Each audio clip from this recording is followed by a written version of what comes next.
Kottayam nursing കോളേജിലെ ഹോസ്റ്റലിൽ റാഗിങ്ങിനെതിരെ ഇരയായ വിദ്യാർത്ഥിയുടെ ദയനീയ ദൃശ്യങ്ങൾ കാണുമ്പോൾ നമ്മുടെയൊക്കെ മനസ്സിൽ ഇത് കേരളമാണോ?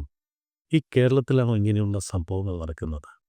സീനിയർ വിദ്യാർത്ഥികൾ ജൂനിയറായൊരു വിദ്യാർത്ഥിയെ കോമ്പസിലകുത്തി മുറിവുകളിൽ ലോഷൻ ഒഴിച്ച് എന്താ പറയണ ഒരു മനുഷ്യൻ്റെ പ്രാകൃതമായ ഡമ്പൽ കെട്ടിക്കൂക്കുക. ഇതൊക്കെ നോക്കി നിന്ന സീനിയറായ കുറേ വിദ്യാർത്ഥികളുണ്ട്. അവരെയും വിടാൻ പാടില്ല. ഇവനൊക്കെ പ്രതികരിക്കാനുള്ള ശേഷിയില്ലായിരുന്നു. നമ്മുടെ കേരളം ഇത്രയും തരംതാവും. ആ സീനിയർ വിദ്യാർത്ഥികൾ ഒരുത്തിന് ഇടപെട്ടായിരുന്നെങ്കിൽ, ഇവനെയൊക്കെ ഇടിച്ച് പഞ്ഞിക്കിട്ടായിരുന്നെങ്കിൽ ഇങ്ങനെയുള്ള സംഭവങ്ങൾ ഒരു ഹോസ്റ്റലിലും ഉണ്ടാകില്ല. പണ്ട് കോളേജുകളിലൊക്കെ SFIയും KSUവും ഒക്കെ ഉൾപ്പെടെയുള്ള വിദ്യാർത്ഥി പ്രസ്ഥാനങ്ങളാണ് അതിൽ നിന്ന് വിദ്യാർത്ഥികളെ സംരക്ഷിച്ച് നിർത്തിക്കൊണ്ടിരുന്നത്.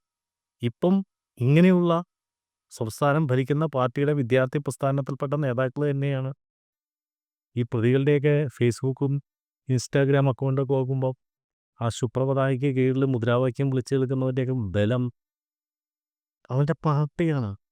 ആ പൂക്കോട് വെറ്റിനറി കോളേജിൽ സിദ്ധാർത്ഥൻ എന്നൊരു വിദ്യാർത്ഥി മരിച്ചപ്പോൾ അന്ന് ഗവൺമെൻറ് ഉയർന്നു പ്രവർത്തിച്ചിരുന്നെങ്കിൽ കേരളത്തിലെ ഒരു ഹോസ്റ്റലിലും റാഗിങ് ഉണ്ടാവില്ല.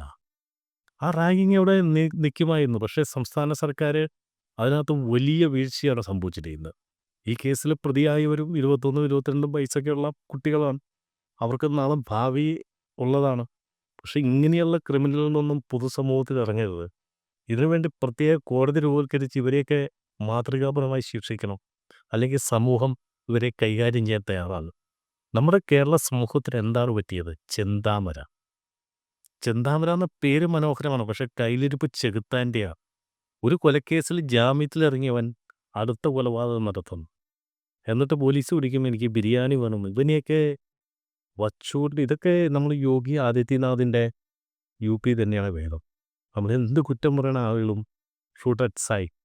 ഒരു ചെറിയ ഏറ്റുമുട്ടൽ ഇതിനെയൊക്കെ തീറ്റ കൊടുത്ത് ജയിലിലിട്ട് വളർത്തുമ്പോൾ നമ്മുടെ സംസ്ഥാനത്തെ അവസ്ഥ ആലോചിച്ച് നോക്കി. ഈ പറവൂരിൽ ഒരു വീട്ടിൽ കയറി ഒരു മയക്കുമരുന്നിനടിമയായ ക്രിമിനൽ, ഇങ്ങനെയുള്ള ക്രിമിനലുകളെ ഈ സമൂഹത്തിൽ നിയന്ത്രിക്കാനും അവനെ പൊതുസമൂഹത്തിൽ കൈകാര്യം ചെയ്യാനും കഴിയാതെ വരും. നമ്മുടെ സമൂഹം ഇതിന് ഉത്തരവാദിത്തം. പോലീസിനെ മാത്രം നമ്മൾ കുറ്റം പറഞ്ഞിട്ട് കാര്യമില്ല.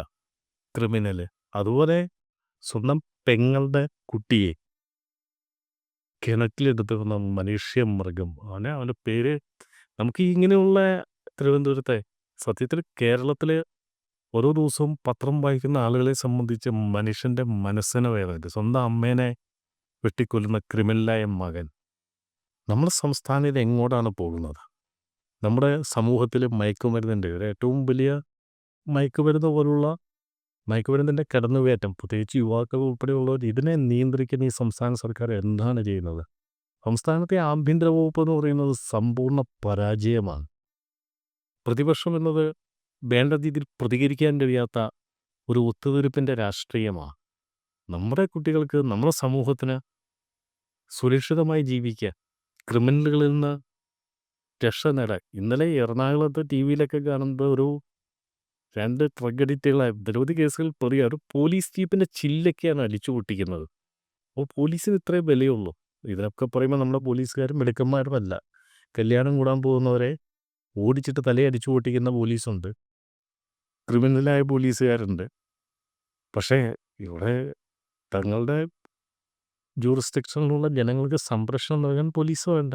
ആ പോലീസിന് കരുത്ത് പകരണം, നിയമം കരുത്ത് പകരണം. നമ്മുടെ ക്രിമിനലുകളെ ഒരു രാഷ്ട്രീയ പക്ഷപാതവുമില്ലാതെ അകത്താക്കാൻ കഴിയുക. ഇപ്പം തട്ടിപ്പിൻ്റെ കഥകളും വരുന്നുണ്ട്. തട്ടിപ്പ് കാരന്മാർ വളർന്നു പോയത് എങ്ങനെയാണ്? ഇവരൊക്കെ ജനങ്ങൾക്കിടയിൽ നിന്ന് ജീവിച്ചു തന്നെയല്ലേ ഈ തട്ടിപ്പ് നടത്തിയത്. അപ്പോൾ നമ്മുടെ ഇൻ്റലിജൻസ് സംവിധാനങ്ങൾ പരാജയമല്ലേ? ഈ പിണറായി വിജയൻ്റെ നേതൃത്വത്തിലുള്ള സർക്കാർ ഈ കേരളത്തിൻ്റെ പൊതുജീവിതത്തിൽ സ്വസ്ഥതയോടെ ജനങ്ങളെ ജീവിക്കാനുള്ള സാഹചര്യം ഉണ്ടാക്കാൻ കഴിയില്ലെങ്കിൽ രാജിവെച്ച് ഇറങ്ങിപ്പോകുന്നു വേണ്ടത്.